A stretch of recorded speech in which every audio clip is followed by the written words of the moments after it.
දෙවියන් වහන්සේට ස්තුති කරනවා මේ උදෑසන ඔබගේ නිවාස වලට මේ ආයුරින් ඉන්න දෙවියන් වහන්සේ අපිට දීලා තියෙන කරුණාව නිසා ස්තුති වේවා. ආමෙන්. අපි ආඥා කරමු. දයාබර දෙවි පියාණනි මේ වචනයට ආශිර්වාද කළ මැනව මේ දවසේදී ඔබ වහන්සේගේ කරුණාව මේ සෙනග කෙරේ මේ වචනේ අසන සියලුම දෙනා කෙරෙහි ඔබගේ කරුණාව වැగిරේවා.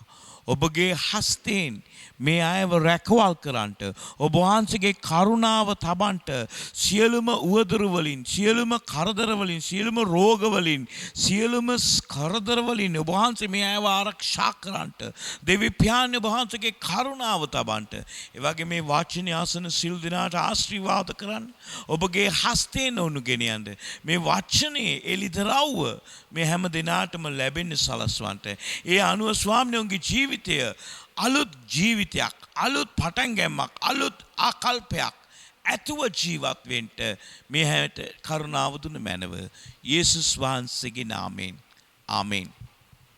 සිනවන්ත සහෝදර සහෝදරී මම කැමති ආද ඔබ දේව වචනේ තිබේ නම් පෙරලන්න මාර්ක් සුභාරංචි 10 වෙනි පරිච්ඡේදයේ 46 ඉඳන් 50 දක්වා ඔබ මා සමග කියවන්න. හලෙලූයා. අපි කොටසින් කොටස බලමු. 46 වෙනි පදේ. ඔහු යෙරිකෝවට පැමිණියෝය. උන්වහන්සේ තමන් ගෝලයන් හා මහත් සමූහයක් සමග යෙරිකෝවෙන් පිටත්ව යන කල තිමෙවුස්ගේ පුත්‍ර වූ බර්තිමෙවුස් නම් අන්ධ හිඟන්නෙක් පාර අයිනේ ඉඳගෙන උන්නේය. ස්නේහවන්ත සහෝදරය සහෝදරී යේසුස් වහන්සේ සහ උන්වහන්සේගේ ගෝලයෝ යෙරිකෝවට පැමිණිලා යෙරිකෝවේ ඉඳන් උන්වහන්සේ පිටත් වෙනකොට උන්වහන්සේගේ ගෝලයෝ විතරක් නෙමෙයි මහත් සමූහයක් උන්වහන්සේ පසුපස ගියා. ඒ අනතර වාර්දී අන්ධ හිඟන්නෙක් පාරයිනේ වාඩි වෙලා හිටියා. ඔහුගේ නම තමයි තිමෙවුස්ගේ පුත්‍ර වූ බර්තිමෙවුස්. නැමෙති මේ අන්ධ හිඟන්න පාරයිනේ ඉඳගෙන උන්නේය. 47 ඒ නාසරී යේසුස් වහන්සේ බව ඔව් අසා දාවිද්ගේ පුත්‍ර වූ යේසුස් වහන්සේ මට කරුණා කළ මැනවයි මොරගසන්න පටන් ගත්තේ. ඔහුට ඇසුණා ඔව් අන්ධ පමණයි බීරෙක් නොවේ. ඔහුට ඇසුණා මිනිස්සු කතා කරනවා.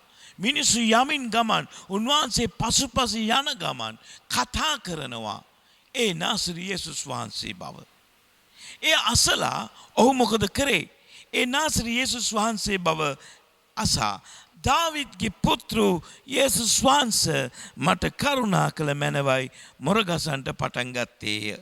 ස්නේහවන්ත සහෝදරය සහෝදරී මේ ස්ථානයේදී අපි තේරුම් ගන්න ඕනේ යේසුස් වහන්සේ පසුපස බොහෝ පිරිසක් ඒ පිරිසෙන් දෙකොටසක් අපි මේ ස්ථානයේ දකින්න. ඒ තමයි උන්වහන්සේගේ ගෝලයෝ අනිත් එක මහත් පිරිසක්.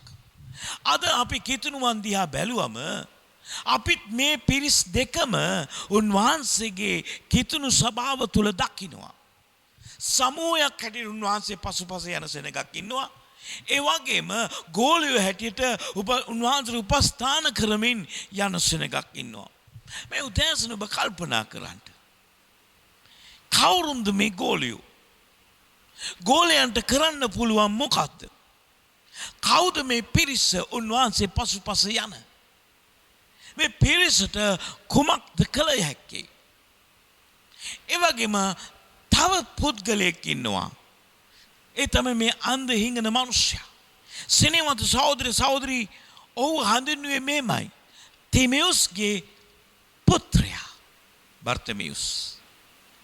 එතකොට කණ්ඩායම් තුනක් මේ ස්ථානයේදී අපි දකිනවා. ඒ තමයි ගෝලයෝ ඉන්නවා 46 වෙනි පදේ. ඒ වගේම සමූහය ඉන්නවා. ඒ වගේම පුත්‍රයෙක් ඉන්නවා. තිමෙවුස්ගේ පුත්‍ර බර්තිමෙවුස්. ගෝලයෝ ඉන්නවා. සමූහය ඉන්නවා.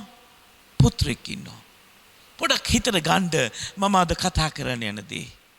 ඒ අතර වාර්ධ ඔබ හිතන්න ඔබ උන්වහන්සේගේ ගෝලයෙක්ද මේ උදෑසන?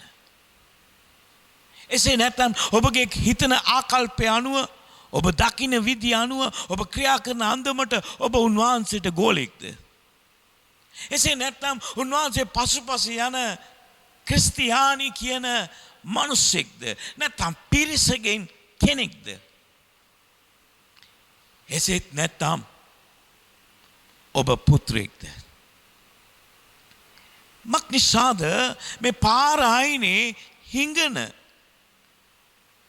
දිලිඳු අනිත් ඇඟෙන් දේවල් බලාපොරොත්තුෙන් හිටපු මේ අන්ධ හිඟන මිනිසයා යේසුස් වහන්සේට ආමන්ත්‍රණය කරේ වෙනස්ම ක්‍රමයකට. ඇසුවා මේ යන්නේ නාසරේ යේසුස් කියලා. නමුත් ඔහු ප්‍රකාශ කරා දාවිද්ගේ පුත්‍රය. මම මේ ස්ථානේ දකින්න කැමති, ඔබවත් ඒ තැනට ගෙන යන්න කැමති. ඔහු ගෝලෙක් නොවේයි. ඔහු පිරිසගෙන් එක්කෙනෙක් නෙමෙයි. මහා සමූහයෙන් එක්කෙනෙක් නෙමෙයි. ඔහු පුත්‍රයෙක්. මේ පුත්‍රයා දෙවියන් වහන්සේගේ පුත්‍රයාට කතා කරනවා. පුත්‍රයෙක් කියන්නේ උරුමකාරයෙක් කියලා බයිබලයේ සඳහන් කරනවා.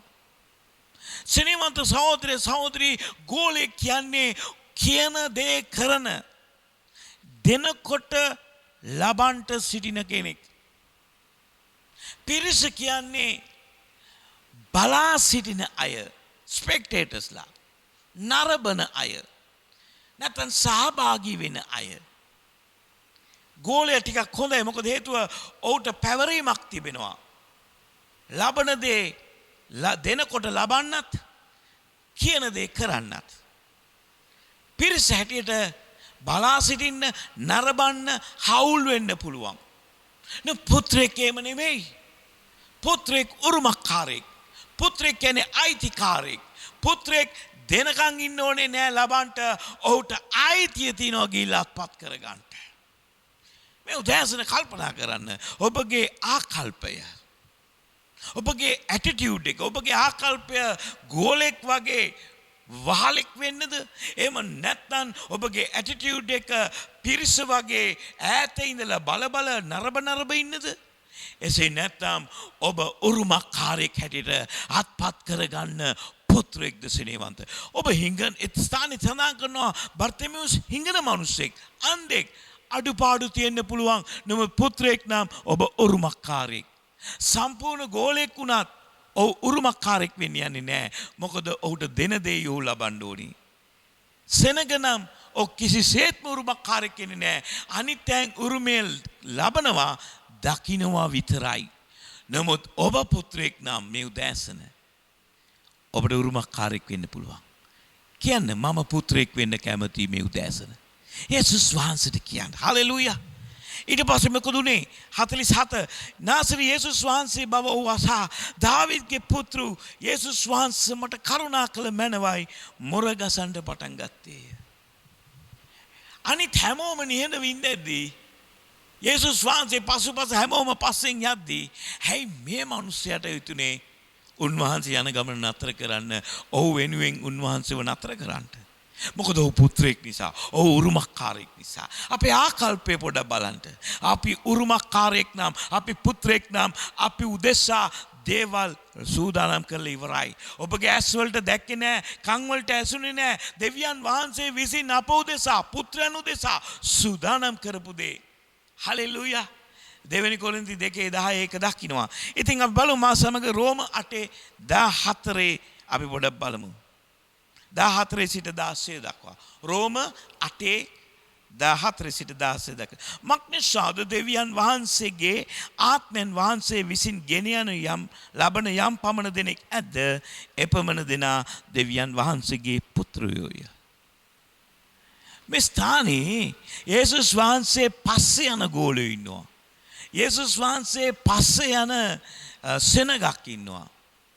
මේ ස්ථානේ සඳහන් කරනවා ආත්මයන් වහන්සේ විසින් ගෙන යන කෙනෙක් ඇද්ද, එපමණ දෙනා උන්වහන්සේගේ පුත්‍රයෝ.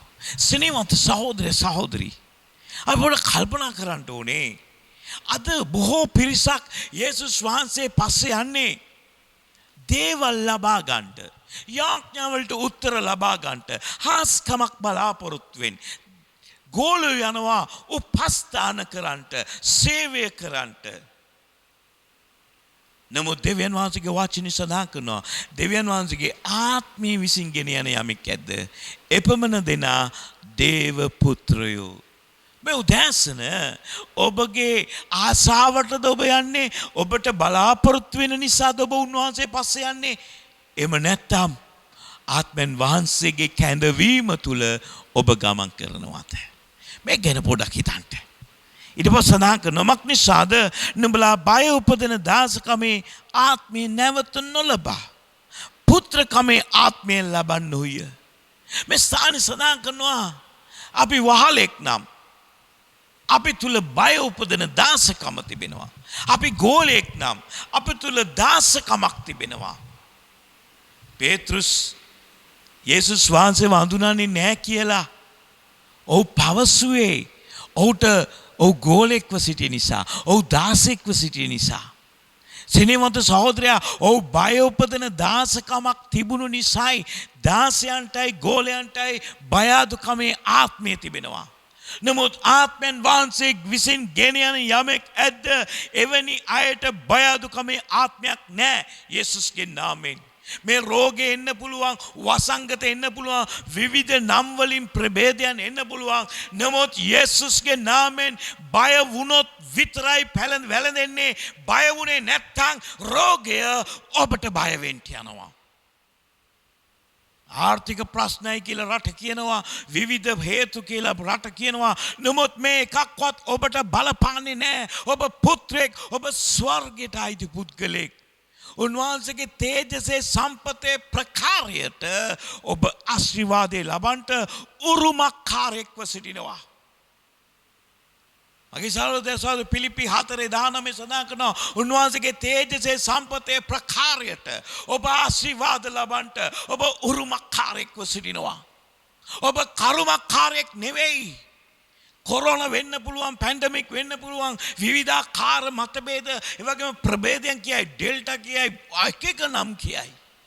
නමුත් මගේ සහෝදරයා ඔබ ක්‍රිස්තුස් වහන්සේ සමග හවුලුරුමකාරයෙක්, දෙවියන් වහන්සේගේ පුත්‍රයෙක්, ආත්මයන් වහන්සේ විසින් ගෙන යන යමෙක් ඇද්ද? එපමණ දෙන දේව පුත්‍රයෝ ඔවුන් බය උපදින දාසකමේ ආත්මෙ නොලබා පුත්‍රකම ලබනවා. දෙවියන් වහන්සේ දීලා තින්නේ බය අඩුකමේ ආත්මයක් නොව ප්‍රේමීය බලය හික්මවීම. මගේ සහෝදරයා සහෝදරි, ඉතින් මේ ස්ථානයේදී ස්වාමීන් වහන්සේගේ වචනේ සඳහන් කරනවා එම නිසා අපි අබ්බා පියා කියා හඬනවා. දෙවියන් වහන්සේගේ දරුවෝ යයි ආත්මයන් වහන්සේම අපේ ආත්ම සමග එක්ව සාක්ෂි දරයි. අපි තුලම සාක්ෂියක් තියෙනවා. මෙන්න මේක තමයි ඔබේ ඇටිටියුඩ් එක, ඔබගේ ආකල්පය. ඔබ වහලෙක් නෙමෙයි, බියගුල්ලෙක් නෙමෙයි. ඔබ යේසුස් වහන්සේගේ නාමයෙන් පුත්‍රයෙක්. එම නිසා ඔබට උරුමේ තිබෙනවා. හලෙලූයා. පෙරළන මාසමක නැවතත් මාක් 10:48 එවිට ඔහු නිශ්ශබ්ද වන ලෙස බොහෝ දෙනෙක් ඔහුට සැරකළෝය. මොකද්ද මේ වෙන්නේ? දාවිද්ගේ පුත්‍රය මට කරුණා කළ මැනව. ඔබ දන්නවද සිස්ටම් වෙනස් කරන්නේ පුත්‍රයෝ පමණයි. ඔබ දන්නවද යන මාර්ග නතර කරන්නේ, හරවන්නේ, වෙනසක් ඇති කරන්න පුළුවන් වන්නේ ඔබ පුත්‍රයෙක් වුණොත් පමණයි. රැල්ලට සියල්ලම යනකොට රැල්ල වෙනස් කරන්න ඔබට පුළුවන් මගේ සහෝදරය සහෝදරී. ඒකට හේතුව ඔබ පුත්‍රයෙක් නිසා. මම පුත්‍රයෙක් නිසා ඒ රැල්ල වෙනස් කරන සිස්ටම් වෙනස් කරනවා. යේසුස් වහන්සේට මහිමය වේවා. ඔබ කියයි මේ දවස්වල මේකයි කියලා. නෑ, අද ඉඳන් ඒක නෙමෙයි මට ඕන දෙයි වෙන්නේ කියලා ඔබට ප්‍රකාශ කරන්න පුළුවන්. මොකද ඔබ පුත්‍රයෙක්. පුත්‍රයෙක් කියන්නේ දෙවියන් වහන්සේගේ පුත්‍රයෙක්. පියා නිර්මාණයේ අධිපතියා. පුත්‍රයාටත් නිර්මාණීය හැකියාව. දෙවියන් වහන්සේ උන්වහන්සේට ආස කරන විදිහට ලෝකෙ මවා ගත්තා. ඔබේ ලෝකේ ඔබට ආස කරන විදිහට නිර්මාණය කරගන්න. මොකද ඔබ උරුමකාරයෙක්. ඔබ උන්වහන්සේගේ ස්වරූපෙට මවනු ලැබුවා. උන්වහන්සේ ආලෝක අඳුර දැක්කම හයියෝ අඳුර කිව්වේ නෑ. උන්වහන්සේ කිව්වා ආලෝකය වේව. උන්වහන්සේ ප්‍රකාශ කරා. මොකද පුත්‍රයෙක් මේ මනුෂ්‍යයා බර්තමෙවුස් පුත්‍රෝ බර්තමෙවුස් මොහු පුත්‍රයෙක්. මොහු කියනවා නාසරී යේසුස් වහන්සේ කියලා අනිත් හැමෝම කියද්දී ඔහු කියන්නේ මොකද්ද? දාවිද්ගේ පුත්‍රයා. පුත්‍රයෙකුට ආමන්ත්‍රණය කරනවා. මල්ලියෙක් අයියා කෙනෙකුට ආමන්ත්‍රණය කරනවා. හැම දෙයක්ම නතර වෙන්න යනවා විට. එතකොට සෙනග කියනවා, ගෝලයෝයි සෙනගයි කියනවා, සද්ද කරන්න එපා. උන්වහන්සේව ඩිස්ටර්බ් කරන්න එපා. උන්වහන්සේවට ඔබ උත්සාහම් කරන්න වෙලාවක් නැහැ. ඔව්. සෙනග හරි. ගෝලයන්ටයි වහලුන්ටයි සෙනගටයි ඇහුම්කන් දෙන්න වෙලාවක් නැතුණාට සහෝදරයට ඇහුම්කන් දෙන්න සහෝදරයට ඕන තරම් වෙලා තියෙනවා. අපේ කුළුඳුල් සහෝදරයා හේවත් යේසුස් වහන්සේ පියාණන් වහන්සේ අපේ පියාණන් වහන්සේට අපේ උන්වහන්සේගේ පුත්‍රයෝ හැටියට උන්වහන්සේගේ කන බිහිරි වෙලා නැහැ අපිට නොවසන පිණිස. උන්වහන්සේගේ අත කොට වෙලා නැහැ අපට ආශිර්වාද නොකරන පිණිස. මොකද නම් බේදය? බේදය අපි පුත්‍රයෝ නෙවෙයි නිසා. පුත්‍රයා පියා කරන දේ දෙනවා. ධර්මිෂ්ඨ ජීවිතයක් ගත කරනවා. හලෙලුයා. ඉතින් සෙනගයි ගෝලයෝ කිව්වා මේ මනුස්සර නිශ්ශබ්ද වෙන්න. එවිට ඔව් නිශ්ශබ්ද වෙන ලෙස බොහෝ දෙනෙක් ඔහුට සරකුළුය. නමුත් ඔව් දාවිද්ගේ පුත්‍රය මට කරුණා කළ මැනවයි වඩා මොර ගැසුවා. ඔබ දන්නවද පුත්‍රයෝ යාඥා කරනවා. කාටත් බෑව නතර කරන්න. ඔව් වඩා මොර ගසනවා. ගෝලයෝ කියන දේ කරනවා. සෙනග නරඹගෙන බලා සිටිනවා. පුත්‍රයෝ ප්‍රකාශ කරනවා. එවිට කුමක්ද සිදුනේ? 49. උන්වහන්සේ නැවතී සිට ඔහුට අඬ ගසන්නේ කීසේක. praise the lord. දෙනෝ දහක් මින්වහන්සේ පස්සේ යනවා. උන්වහන්සේගේ ගෝලයෝ 12 දෙනාත් පස්සේ යනවා. ඒ එක්කෙනෙකුටවත් බැරි වුණා උන්වහන්සේ යන ගමන නතර කරන්න. නමුත් අන්ධ වූ හිඟන්නෙකුට පුළුවන් වුණා උන්වහන්සේව නතර කරන්න. වෙනස මොකද්ද? ඔවුන් ගෝලයෝයි ඒ වගේම සෙනගයි මොහු පුත්‍රයෙක් නිසායි. හලෙලූයා. මොහුගේ මොකද? බර්තිමෙවුස්ගේ පුත්‍ර. හලෙලූයා. ඔහුගේ නම මොකද්ද? තිමෙවුස්ගේ පුත්‍ර බර්තිමෙවුස්. තිමෙවුස්ගේ පුත්‍රයා ඔහු. යේ දෙවියන් වහන්සේගේ පුත්‍රයාට කතා කරාම පුත්‍රයෙක් තව පුත්‍රයෙකුට ඇහුම්කන් දුන්නා. praise the lord. යේසුස් වහන්සේ නැවතී සිට ඔහුට අඬ ගසන කීසේක. ඔහු අන්ධයාට අඬ ගසා ධෛර්යමත් වෙන්න නැගිටින්න. උන්වහන්සේ නුඹට අඬ ගසන සේකයි කීසේක. ඔබ දන්නවද ගෝලයෝ උන්වහන්සේට උපස්ථානය කරනවා. සෙනග උන්වහන්සේට පසුපස ඇහුම්කන් දෙගෙන යනවා. උන්වහන්සේට උපස්ථාන කරන පිණිස. ඔබත් පුත්‍රයෙක් නිසා ඔබට විරුද්ධව ආපු අය, ඔබට විරුද්ධව කතා කරපු අය ඔබව ධෛර්යමත් කරනවා. මොකද ඉහලින් ඒකට ඕඩර් එක ඇවිල්ලා තියෙන්නේ. අද අපට විරුද්ධව ක්‍රියා කරන අය හෙට අපිට ආශිර්වාද ගෙනදලා දෙන්න යනවා. ඒකට හේතුව ඔබ පුත්‍රයෙක් නිසා. හලෙලූයා. සිනමද සහෝදරය සහෝදරි, මම කැමති ඔබට පෙන්වන්න තවත් පුත්‍රයෙක්ව. පෙළන මා සමග යොහන් 20:17. මේ යේසුස් වහන්සේ කුරුසට ගිය වෙලාවේ පේතෘස් පවා මම උන්වහන්සේව හඳුනන්නේ නැහැ කියලා ඔව් පලා දිව්වා. උන්වහන්සේගේ ගෝලේ ඔක්කොම පලා දිව්වා. මොකද ඔවුන් පුත්‍රයෙක් නෙවෙයි නිසා. ඔවුන් ගෝලියෝ නිසා. යෝදස් උන්වහන්සේව පාවල දුන්නා. මොකද ඔහු පුත්‍රයෙක් වුණේ නැහැ කවදාවත්. ඔහු ගෝලෙක්. නමුත් උන්වහන්සේගේ ගෝලේ 12 දෙනාගෙන් එක්කෙනෙක් හිටියා පුත්‍රයෙක් වුණා. ඔහු උන්වහන්සේව දාලා ගියේ නැහැ. ඔහු කුරුසේ පාමුල හිටියා. ඒ අවස්ථාවේදී යේසුස් වහන්සේ මෙසේ සඳහන් කරනවා.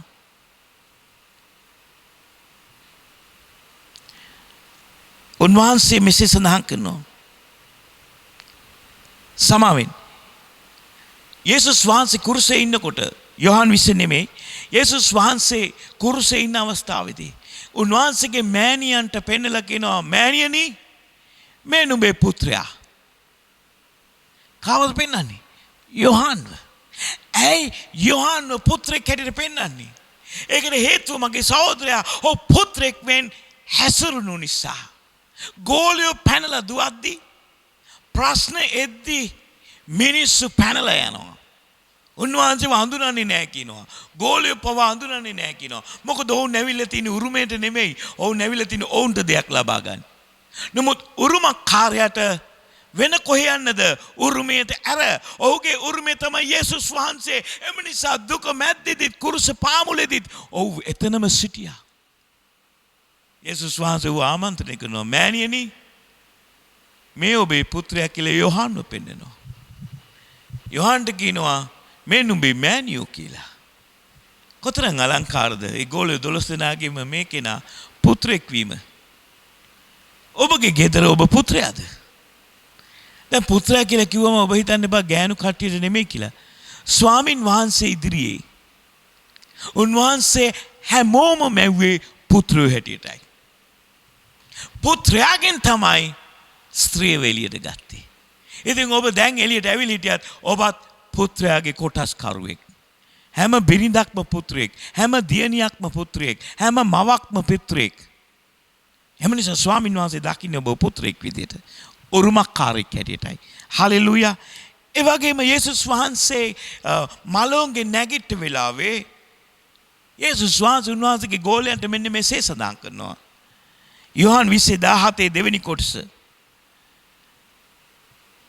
නමුත් මාගේ සහෝදරයන් ළඟට ගොස්, මොනවද කියන්නේ? මාගේ සහෝදරයන් ළඟට ගොස්. කවුද මේ සහෝදරයෝ? ගෝලයන්ව සිටි අය, උන්වහන්සේව දාලා ගිය අය.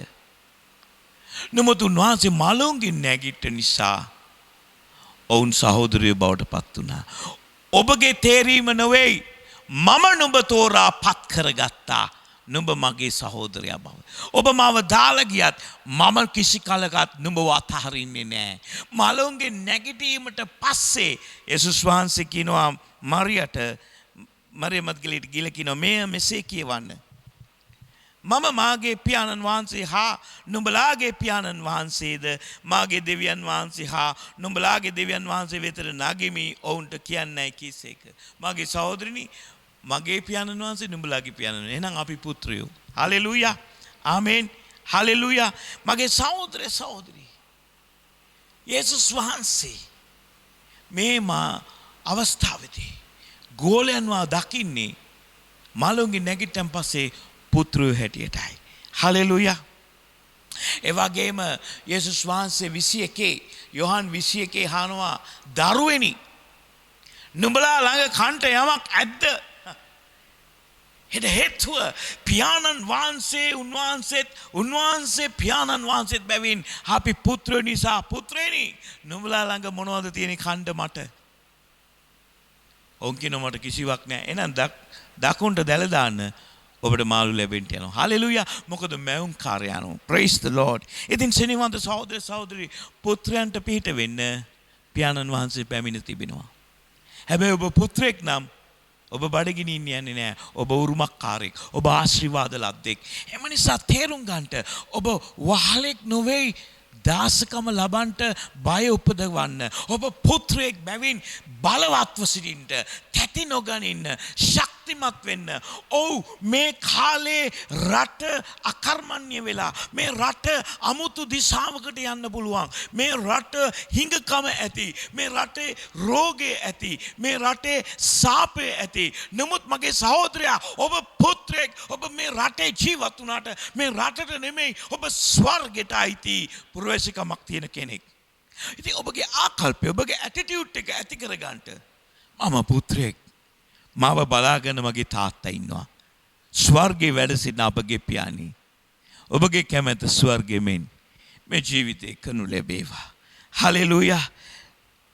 මේ ස්ථානයේදී අපි බලමු මාක් 10:51 සිට 52 දක්වා 50 සඳහන් කරනවා. ඔව්, තමාගේ සලුව ඉවත දමා. යේසුස් වහන්සේ කිව්වම ඔහුට එන්න කියන්නේ කියලා. මේ පුත්‍රයා මොකද කරන්නේ? ඔහුගේ කිලුටු හිඟන කබායත් එක්ක ඔහු ආවේ නෑ මගේ සහෝදරය සහෝදරි. ඔව්, ඒක ඉවත් කරා. වහලෙකුට දෙයක් කරන්න කියන්න ඕනේ. නමුත් පුත්‍රෙක් අවබෝධ කරගෙන ඉන්නවා ඔහු විසින් ඊළඟට මොකද්ද කළ යුත්තේ. වහලෙක් කියනකම් ඔහුට මොකුත් කරන්න බෑ. පුත්‍රයාට පුළුවන් කැමති දේ කරන්න. ඉතින් ඔහු මොකද කරේ? ඔහු පුත්‍රකම ලබන පිණිස හිඟනකම වහල්කම මේ සියල්ල රෝගීකම අන්ධකම සියල්ල කබාය ඉවත දාලා ඔව් යේසුස් වහන්සේ වෙතට ආවා. යේසුස් වහන්සේ උට කතා කොට මා විසින් නුඹට මක් කරනවාට නුඹ කැමතිදයි ඔහුගෙන් ඇසුසේක රබොනි පෙනීම ලබා ගන්නට අන්ධයා උන්වහන්සේට කියේ. යේසුස් වහන්සේ යන්න නුඹ ඇදහිල්ල නුඹ සුව කළේය. ඔහුට කීසේ එවලේම ඔහු පෙනීම ලැබ මාර්ගයේ උන්වහන්සේ අනුව ගියේය. පුත්‍රයා එවලේම ආශිර්වාදලත් වුණා. මම කැමති මේ උදෑසන ඔබව ආශිර්වාදලත් කරන්න. ඒ නරබන සෙනග වෙන්නේ එපා ඔබ. උන්වහන්සේගේ හාස්කම් නරබන ක්‍රිස්තුස් වහන්සේගේ මෙහෙය නරබන කෙනෙක් වෙන්න එපා. දැනුත් ඔබ නරබනවා වෙන්න පුළුවන්. නමුත් දන ගහන ඉන්න තැන දන ගහලා කියන්නේ මාව පුත්‍රයෙක් කරන්නට. මාව උරුමකාරයෙක් කරන්නට. මගේ මේ වහල්කමින් මාව මුදවන්නට මේ කබාය ගලවන්න දැන් යේසුස්ගේ නම. හිඟනකම දුලිඳුකම සාපලක් මනස මේ කබාය ගලවලා පුත්‍රයෙක් හැටියට ඉස්සරහට එන්න යේසුස්ගේ නාමයෙන්. මගේ සහෝදරයා ඔබ දැන් ඉන්න තැන දන ගහලා යාඥා කරොත් ඔබ දැන් පුත්‍රකම ලබනවා. ගෝලෙක් වෙනවා කියන්නේ දෙවියන් වහන්සේට සේවය කරනවා. මම කැමති හැම ගෝලෙක්ම පුත්‍රයෙක් වෙනවට. එවිට ඔබ උරුමකාරයෙක්. ඔබ තමයි තීරණය ගන්න යන්නේ මේ උදෑසන. ඉතින් මම ඔබට ආශිර්වාද කරනවා. මේ තිමෝස්ගේ පුත්‍රයා දාවිද්ගේ පුත්‍රයාට කතා කරාක් මෙන් ඔබ කාගේ පුත්‍රයාද? ඔබ ස්වර්ගයේ දෙවියන් වහන්සේගේ පුත්‍රයාට අද උදෑසන කතා කරන්න. ඔබගේ ජීවිතේ ජය ගන්න පිණිස. ඔබගේ ජීවිතේ ඒ සාපේ නැමැති කබාය ඉවතට දාන්න අද. ඒ කරදර කබාය ඉවතට දාලා පැන නැගිලා චුවලිත කමින් උන්වහන්සේගේ පාමුලට ඇවිත් පාර වෙන්න. දෙවියන් වහන්සේ අද දවසේ ඔබට ආශිර්වාද කරනසේක්වා. දෙවියන් වහන්සේගේ කරුණාව ඔබලා සියලු දෙනාත් උන්වහන්සේගේ පුත්‍රකම ඔබ සියලු දෙනා සමගත් තිබේවා. යේසු පීඨයි.